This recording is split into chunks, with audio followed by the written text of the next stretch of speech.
Clefairy was a fun little meme deck that was released in Lost Origin, but it never really could do anything because Lost Zone box is also printed in Lost Origin, and Lost Zone is just the bane of all their single party's existence. So this deck has been pretty much on life support for the longest time, but it finally got a new toy to play with in Clefable EX from Obsidian Flames, which allows you to dance between those Clefairies a lot easier, giving all your Pokemon Psychic Energy on them free retreat, so you can load up your board with energies much easier, and also gives you a higher HP baseline Pokemon that's also hitting a respectable 170 damage.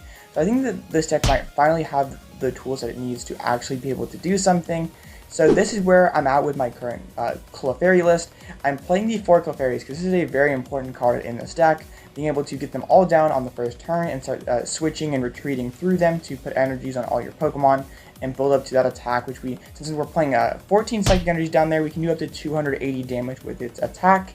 And then the Clefable EX being able to 2-shot V-Stars, being able to move the energies around is also pretty cool because we will sometimes pile up a ton on one Clefairy because of the way the ability works. But also having Free Retreat is just awesome because normally we have to spend lots of switching cards to get moving, but with the Free Retreat, that just basically gives us one free Clefairy ability every single turn.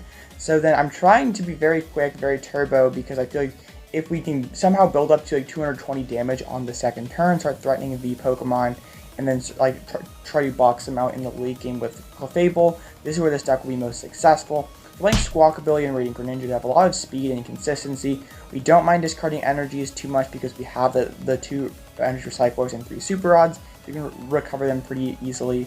And then also Weirdeer is an amazing attacker for this deck because it gives us a higher damage ceiling than Clefairy does. With only 7 energies, it can one-shot a Pokemon V-Star, and also with just 8, it can one-shot a Pokemon V-Max. So it's just a lot easier to one-shot those things. We can combine it with that one Sky Sealstone down there, be able to reach up and take 4 or 3 prizes on those multi-prize Pokemon. And we're running one Manaphy because we have to protect our bench against things like Radiant Greninja. Otherwise, all our Clefairies will get decimated, and that'll be a lot of energies wasted. And then I'm playing 4 Professor's Research because I want to be able to discard and get through the deck ASAP. And then we're playing 3 Chorus because after that first turn, we usually can cherry pick through those Ball Search cards. It gives a little bit of a different supporters. We don't always want to discard our rods and our recyclers necessarily, and we can just cherry pick out exactly what we need. I'm playing 3 Boss's Orders because I want to be able to have some sort of bench control and chase down my opponent's Pokemon.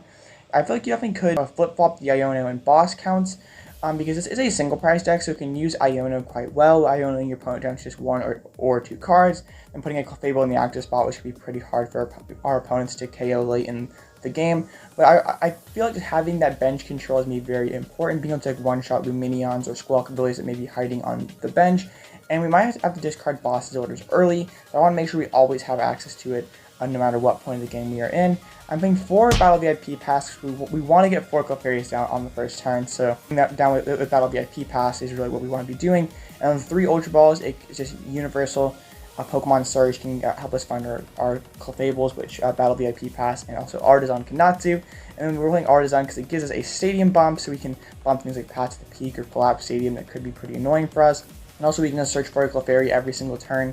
And we can like play a Super Rod to shuffle some Clefairy and energy back into the deck and then immediately put it back down with the Artisan. We're playing 3 Switch Cart and 3 Escape Ropes because we need to be able to move through those Clefairies so we can dance and put our energies on the board. 1 is doing Heavy Ball. I'd like to honestly play 2 just because prizing multiple Clefairies is very bad. And we also have all those other 1-up Pokemon that we really don't want prized. But I feel like just 1 is probably it's probably okay. I mean, 2 is probably a luxury, and if you could fit it, I honestly would recommend that change. And lastly, we have 14 Psychic Energies to be able to one-shot those Pokemon V-Stars. Have plenty of energies to put on all of our Clefairies. And while this deck may not be a super top meta deck after Obsidian Flames, I think after it gets the Clefairy for 151, which we'll be releasing later this year after Obsidian Flames, this deck goes from like probably fringe tier to actually a serious meta contender, because that Clefable for Psychic does 50. If you knock out one of your opponent's Pokemon with its attack, you can take an extra prize. So if we can incorporate a couple Cleansing Glove in this deck and be able to hit 80 damage with like Clefable, which is knocking out Curlias, Ralts, Comfies, Sableye, and be able to drastically improve those matchups. It might still struggle with some of those other bigger, chunkier decks, but that's what Weirdeer is for. So I think it finally could have the tools that it needs to be able to beat those single prize matches once we get the Clefable from Pokemon 151. But for now, this is where I'm at. I'm pretty pleased with it, and I think that we finally will have the stuff that we need for this Clefairy deck to be at least somewhat successful again. But what do you guys think of the Clefable deck? Do you think that it will have any sort of presence in the meta, or is it still more of a meme tier deck? Let me know in the comment section. And if you want to interact with more people in this community, check the description. My Discord will be linked in there, and please join. I post all my deck lists there a bit early, so if you want to comment on my deck list while I'm recording my videos, you can certainly do that. So thank you guys once again for watching. Make it all the way through the end of this video. I appreciate you guys. I love you guys, and I'll catch you in the next one.